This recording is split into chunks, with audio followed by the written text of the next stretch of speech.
Благодарам. Би замолил на почетокот, ако може, кандидатката за министар за финансии Нина Ангеловска да лезе во салата. Собрание. Согласно деловникот, сите прашања што имате да ги поставите до кандидатите за министри, можете слободно преку председателот на владата. Сакам да прашам затоа што во овој парламент секој ден, секоја недела и секој месец идната министерка за финансии ќе ја прашуваме за катастрофалните политики на оваа влада со бројки. Барам одговор и од премиерот и од кандидатката за министер за финансии да ни соопшти колкави се платите во фирмата WebSpot ДОО. Премиерот пред малце рече дека не е вистина дека таму има веб девелопери, IT инженери, дигитален маркетер, графички дизајнери, така натаму и така натаму. Дека тие работи се аутсорсирани. Тогаш кажете ни кои се оние 12 вработени кои што ги има во фирмата мајка на Групер и кои се платите. Она што во јавноста се постави како дилема е дали собственичката на Групер и на WebSpot ДО има плата 70-80 денари, а останатите 12 се регистрирани 12, 13, 14, 15 денари.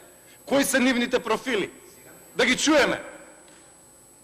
Затоа што пред 2 дена излезе сторија која што кажа дека во компанијата WebSpot просечната плата е 16.000 денари. Ако просечната плата е 16.000 денари, ако собственичката има плата која што е 60, 70, 80.000, за да биде просечната плата 16.000, останатите треба да имаат по 12-13.000 денари.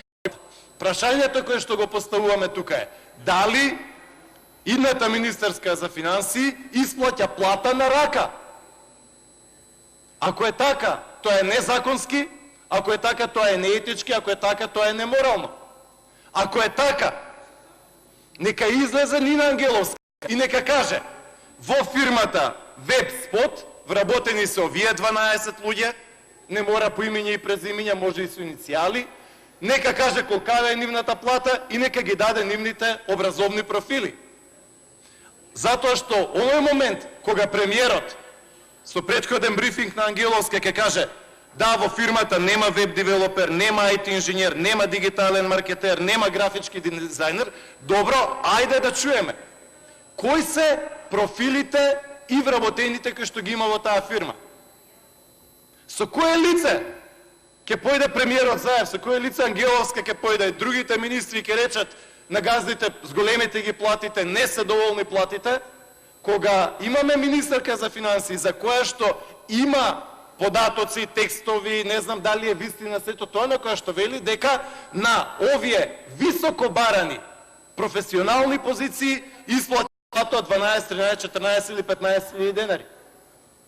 Уште еднаш ке речам, прашањето е дали во фирмата или фирмите на Нина Ангеловска се исплаќаат плати на рака, а ако не, тогаш да видиме кои се профилите кои што се таму вработени и која им е платата. Не мора за години за тебе да видиме за месец јули или август. Понатаму, факт е и очигледно е, би ја заморил тука Ангеловска да одговори. Нејзината фирма им бизнис е... Се извинувам. Не може она да ви одговори, може само премиерот. Може. Поставете ги. Она ќе може да ви одговори на пратенички прашања. Втора работа. Втора работа. Не може, апсолутно, господин Ѓорчев, апсолутно. Се извинам, ќе ви го стопирам времето. Мислам дека навистина е некоректно. Се обраќате на господината Ангеловска, а не може да ви одговори. Дајте и шанса, има време, ќе имаме пратенички прашања, многу дебати ќе има пред да го распуштиме парламентот. Ќе може и директно да и поставите прашања, ќе може и ќе има шанса да одговори пред граѓаните, на вас лично, на целата пратеничка група, на сите нас. Јас сакам да ве замолам, сите прашања поставувајте ги до премиерот. Тој е предлагач. Он е предлагач на точката. Не е етички, не е фер, не може да ви одговори. Толку од мене, само ве замолувам, да бидеме коректни. Не е етички, колеги, да ни се продава со години и години успешна приказна, ако излезат бројките, некој да види дека за таа под наводници успешна приказна има основани сомневања дека се делат плати од 12, 13, 14 илјади денари, за да се плаќаат помали придоноси и помали даноци. Нека демантира, нека свика пресконференција, нека одговори на сето ова, нека не молчи. Нека излезе на пресконференција и нека го каже ова. Нека го соопшти. Друга работа. Факт е дека се тоа што го има направено и Групер и останалите компании го има направено во времето на режимот. Значи, одеднаш гледаме дека бизнис условите во таа 2011, 12, 13, 14 година не биле и така лоши. Сега се влошуваат. Понатаму, имаме ситуација, почитувана македонска јавност, во која што метлата на Зоран Заев се сведе само на Драган Тевдовски. Да, убеден сум, апсолутно мислам, дека Драган Тевдовски е по-подготвен за министер за финансии од Нина Ангеловска, дека е подобар, дека е по-компетентен. Да, мислам дека Нина Ангеловска апсолутно не е подготвена да биде министер за финансии. Затоа што не ги знае фискалните политики, затоа што не ги знае трезорските политики, затоа што нема искуство во водење на институција и нема искуство во водење со државни работи. Да, апсолутно, мислам дека ќе имаме голем проблем, затоа што во рок од месец, 2 или 3, кога ќе дојдат барањата од градоначалниците, од ресорни министри, мислам дека ќе имаме ситуација во која што ќе имаме големо несмоѓање на Ангеловска. На време предупредувам. Нека каже Ангеловска, нека свика пресконференција, нека даде интервју. За месец дена треба да го прави буџетот за 2020 година. Како ќе го прави? Со кои ставки, со кои бројки? Бујрум нека излезе и нека каже, нека чуеме сите. Понатаму, би сакал да ја прашам, како се вика министерката, заменик министерката за финансии, на која што треба да и бидете министер? Како се вика заменик министерката? Ве молам, слободно кажете. За да нотираме преку овој микрофон. Слободно, еве дека чујат пратениците Ангеловска. Не можете да се јавите за збор, ве молам, кажете ни Ангеловска. Како се вика заменик министерката за финансии? Молам? Не знаете. Нина Ангеловска, почитувана македонска јавност, треба да биде министер, а не знае како се вика министерката за заменик министерот за финансии. Не сте коректни, господине Ѓорчев. Понатаму, господи Ангеловска, треба да соработувате со градоначалничката на Битола, градоначалникот на Прилеп, градоначалникот на Штип. Дали им ги знаете имињата? Не ги знаете. Го прашувам Зоран Заев, премиерот. Дали Нина Ангеловска може да наброи барем 10 пратеници со кои што утре ќе треба да зборува и да дебатира на Комисија за финансии и буџет? Не ги знае. Затоа што 10 пати се поспремни од неа. Затоа што, да, Ангеловска може да биде добар заменик директор во фонд за иновации, но не е за министер за финансии. Самите ќе го увидите тоа за некој месец. Ако не демантира, ќе честитаме, ќе речеме добро е направена работата.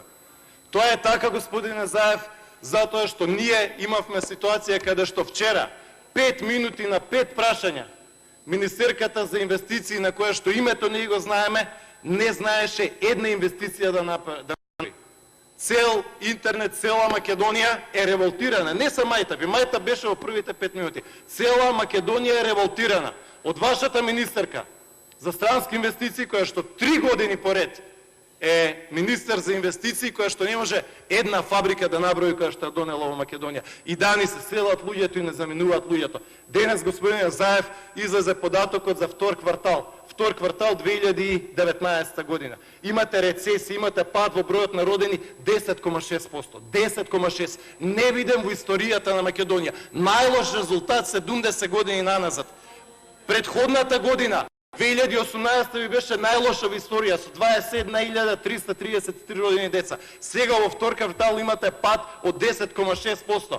Имате зголемување на умрените, тоа ви е Филипче и неговите политики во здравството од 7,3. Имате катастрофа во секоја област. Викнете ги и Филипче и Царовска и нека ви ги покажат бројките. 10,6% помалце родени, 7,3% повеќе умрени. И да, ради такви политики, ради вакви лупинзи, ќе немаме инвестиции, ќе имаме катастрофа во буџетот и да, заради тоа ќе ни заминува народот и луѓето и државата ќе ни се празни.